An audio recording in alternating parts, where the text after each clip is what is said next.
En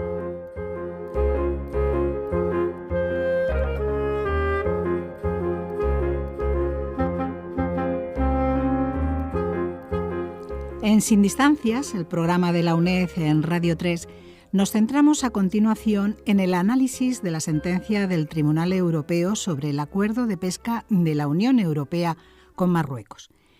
En esta sentencia del pasado 27 de febrero, el Tribunal de Justicia de la Unión Europea determina que el acuerdo de pesca celebrado entre la Unión Europea y Marruecos es válido, pero también establece que incluir el territorio del Sáhara Occidental en el ámbito de aplicación del acuerdo de pesca, cuando sus caladeros no están comprendidos en la zona de pesca marroquí, conculcaría determinadas normas de derecho internacional. La Corte Europea deja claro y advierte que el acuerdo de pesca no es aplicable al Sáhara Occidental ni a las aguas adyacentes a este. Para comentar el sentido y la trascendencia de esta sentencia del Tribunal Europeo, contamos con la presencia del profesor de Derecho Internacional Público de la UNED, Eduardo Trillo. Bienvenido al programa y gracias por acompañarnos. Muchas gracias, encantado de estar con ustedes. En primer lugar, ¿qué normas de derecho internacional tenemos que tener en cuenta para analizar esta sentencia del Tribunal Europeo, profesor Trillo? Pues hay diferentes normas de derecho internacional que se aplican en esta sentencia. En primer lugar, el propio derecho comunitario, que es el que define el ámbito jurídico que ha de aplicarse al caso en cuestión, que viene definido por el artículo 3 del Tratado de la Unión Europea, que establece el sometimiento de los actos de la Unión Europea al derecho internacional y a la Carta de las Naciones Unidas. En ese sentido, es muy importante tener en cuenta el artículo 73 de la Carta de Naciones Unidas, que, como sabemos, se refiere al proceso de descolonización y al Estatuto de los Territorios No Autónomos, como es el caso del Sáhara Occidental, que se trata de un territorio que aún está pendiente de descolonización. De acuerdo con ese artículo, la población del Sáhara Occidental tiene derecho a sus recursos naturales y a que sus representantes los defiendan y garanticen.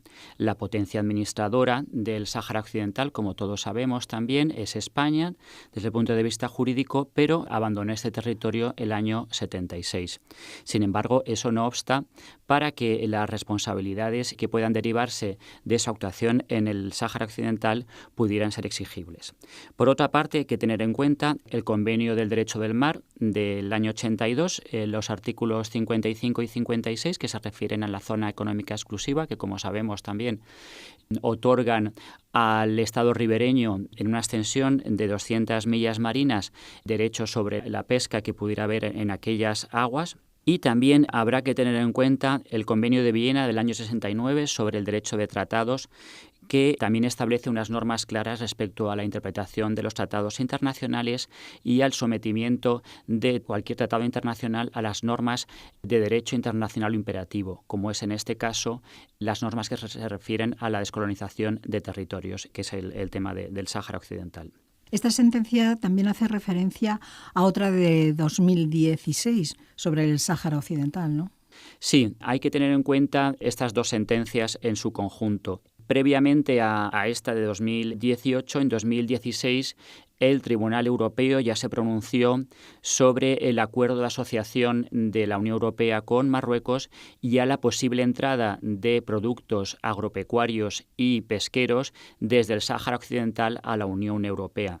Aquella sentencia fue muy importante, en primer lugar, porque anuló cualquier posible consecuencia en ese sentido de este acuerdo de asociación, es decir, la prohibición de entrada dentro del territorio de la Unión Europea de productos agropecuarios o pesqueros procedentes del Sáhara Occidental, porque esta posibilidad sería contraria al derecho internacional y en concreto al principio de descolonización, ya que Marruecos no puede actuar en nombre del Sáhara Occidental ni actuar en nombre de la población del Sáhara Occidental porque no es potencia administradora del Sáhara Occidental ni es soberano sobre ese territorio.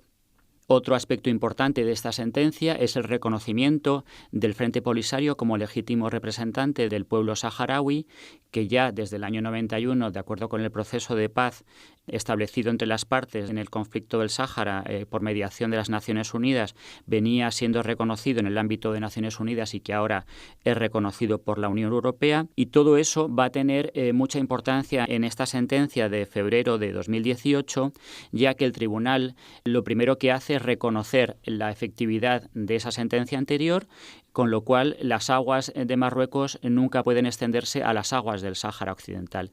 Y por eso el tribunal no entra en la definición de las aguas de Marruecos en cuanto que pudieran afectar al Sáhara Occidental. Por otra parte, también es interesante destacar que esta sentencia de febrero de 2018 es consecuencia de una cuestión prejudicial que se plantea ante los tribunales del Reino Unido cuando una ONG, una organización no gubernamental defensora del derecho a la autodeterminación del pueblo saharaui, actúa contra las actividades de las empresas pesqueras británicas en las aguas del Sáhara Occidental.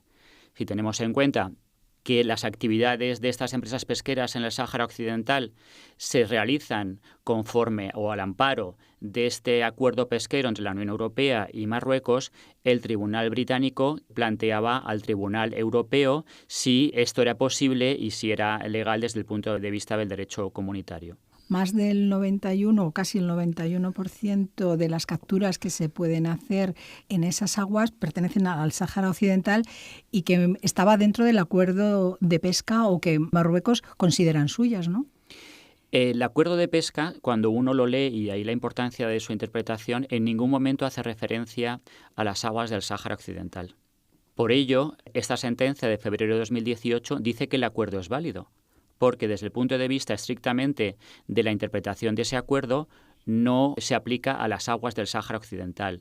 Pero la realidad es otra, porque al amparo de este acuerdo, los pesqueros de la Unión Europea pescan en las aguas del Sáhara Occidental y en concreto los pesqueros españoles realizan más del 90% de sus capturas en esas aguas.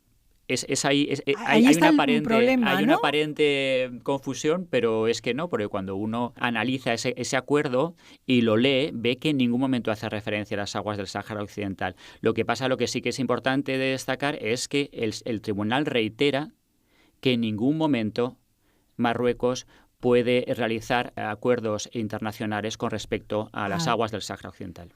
El punto clave de la sentencia, ¿no? Que queda muy claro que el Sáhara Occidental no es parte del territorio marroquí. Evidentemente, y entonces, como consecuencia, ya que estos acuerdos de pesca pierden su vigencia en julio de este año y se ha de negociar unos nuevos acuerdos pesqueros, esta sentencia implica que la Comisión Europea, a la hora de negociar con Marruecos el nuevo acuerdo pesquero, va a tener que seguir lo ya establecido por esta sentencia y va a tener que dejar muy claro que en ningún momento este nuevo acuerdo de pesca puede dar lugar a que pesqueros europeos pesquen en las aguas del Sáhara Occidental. Bueno, ya en cierto modo me ha dicho lo que supone esta sentencia así en general, ¿no?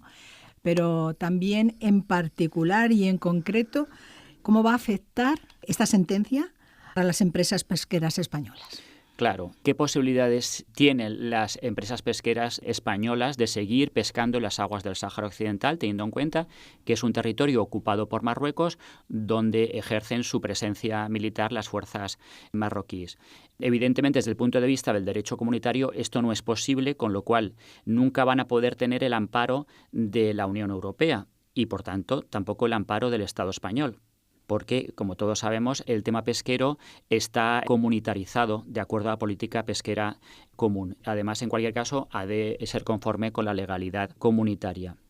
Entonces, perdón, sí. Si unos barcos pesqueros se van a esos caladeros que son aguas del Sáhara Occidental, pero que domina el gobierno, el Reino de Marruecos, ¿podrían apresarlos? ¿Y en qué estado quedarían esos pesqueros? Pues España no podría ejercer el derecho a la protección diplomática porque estos barcos habrían infringido la legalidad internacional. Y, por otra parte, la única posibilidad que podrían de pescar en esas aguas es si tuvieran una autorización de los legítimos representantes del pueblo saharaui. Y de ahí la posibilidad de llegar a un acuerdo con el Frente Polisario para poder otorgar un permiso para estos barcos pesqueros en las aguas del Sáhara Occidental, que evidentemente negaría y rechazaría el Reino de Marruecos, que son los que ejercen la ocupación sobre el territorio. Y entonces, supongamos que se negocia, ¿qué sería la Unión Europea con el Frente Polisario o el gobierno español? Si hay ese acuerdo para que pudieran pescar ahí, en esos caladeros, de todas maneras, los barcos, el gobierno de Marruecos podría ir a apresarlos. ¿Cuál sería entonces la situación? Sería muy conflictiva también, sí, ¿no? Bueno, en cualquier caso es la Unión Europea la que tiene la competencia para negociar los acuerdos pesqueros. O sea, que lo negociaría. No es el Estado español. Sí. Y evidentemente se abre aquí una situación de mucha conflictividad. Por una parte, la negativa de Marruecos a llegar a un acuerdo que no reconozca su soberanía sobre esas aguas, que ellos las reclaman, pero que evidentemente no está reconocida por el derecho internacional. Y, por otra parte, la necesidad de tener en cuenta los intereses del pueblo saharaui, cuyo legítimo representante es el Frente Polisario. Esta situación es muy compleja y va a tener una difícil solución. Porque no tiene reconocimiento como Estado. Claro, porque está pendiente de un proceso de descolonización. Hemos de recordar que el acuerdo de paz, de cese el fuego, que se establece entre Marruecos y el Frente Polisario en el año 91, que pone fin a la guerra en el Sáhara, era para la celebración de un referéndum de libre determinación, y que por negativa de Marruecos a reconocer el censo establecido por Naciones Unidas, pues nunca se ha celebrado. ¿Cuál es la solución para las empresas pesqueras que actualmente faenan en el Sáhara Occidental? Una solución complicada, pero una posible salida por la que ellas podrían optar sería abanderarse en otro país. Dejar de ser empresas pesqueras españolas y ser de un país fuera de la Unión Europea, y que ese país llegase a un acuerdo con Marruecos que reconociese su presencia y su control y su soberanía en dichas aguas. ¿No? Es muy complicado porque en cualquier caso ese acuerdo sería contrario a la Carta de Naciones Unidas, porque estamos hablando de normas imperativas. Las normas que rigen el proceso de descolonización de los pueblos coloniales son de carácter imperativo. Pues entonces, ya así en general y ya para concluir, profesor Trillo, a partir de esta sentencia, ¿qué es lo que puede ocurrir para el ámbito de Desde el pesca? punto de vista jurídico internacional, esta sentencia tiene una gran relevancia porque supone una actualización de esos viejos principios de la descolonización y de lo que suponen, es decir, que son normas de derecho internacional imperativo, que los pueblos coloniales tienen derecho a su autodeterminación, y mientras esta no se produzca, se ha de reconocer y proteger sus derechos sobre sus recursos naturales y la protección de sus poblaciones y a sus legítimos representantes. Esta sentencia, profesor Trillo, podría acelerar de alguna manera que el Sáhara Occidental consiguiera su estatus y que se pudiera independizar y ser un Estado? Bueno, el derecho internacional no define lo que un pueblo quiere, simplemente establece que los pueblos coloniales tienen derecho a autodeterminarse, es decir, a decidir su futuro libremente mediante un referéndum. Y eso es lo que se establece para el caso del Sáhara Occidental. O sea, el proceso lo primero sería un referéndum. Exactamente. Entonces, también esta situación de impasse que se abre, yo creo que va a hacer que la Unión Europea, por sus propios intereses económicos, presione para acelerar la solución del conflicto. Una solución del conflicto que no puede ser contraria al cumplimiento del derecho internacional, es decir, a que el propio pueblo saharaui exprese su voluntad de ser independiente, de ser parte de Marruecos o de ser un Estado asociado a otro Estado, por ejemplo. Realmente todo muy complicado porque al final los derechos económicos prevalecen sobre otros derechos y realmente pero en económicamente los acuerdos de Marruecos con la Unión Europea también son importantes, ¿no? Son importantes, claro, pero fíjese que precisamente estas sentencias lo que hacen es establecer la primacía del derecho internacional y del derecho comunitario sobre los intereses económicos, que estaban primando hasta este momento, porque la Unión Europea había hecho caso omiso al hecho claro de que los pesqueros europeos estaban faenando en aguas del Sáhara Occidental al amparo de este acuerdo que es contrario al derecho internacional. ya simplemente como experto en derecho internacional, ¿usted es optimista ante esta posibilidad de que haya un referéndum de autodeterminación? Pues no a larguísimo plazo. Yo como experto en derecho internacional, primero me congratulo de que el Tribunal Europeo haya reconocido la primacía del derecho internacional, como no podía ser de otra forma. Y yo creo, desde el punto de vista de mi lado optimista, que esto va a acelerar una solución para el pueblo saharaui, que no debemos olvidar que lleva sufriendo esta situación desde el año 75. Pues, profesor Eduardo Trillo, aquí sí que terminamos y muchísimas gracias por comentarnos esta sentencia tan importante del 27 de febrero de 2018 del Tribunal Europeo de Justicia sobre el acuerdo de pesca de la Unión Europea con Marruecos. Muchas gracias.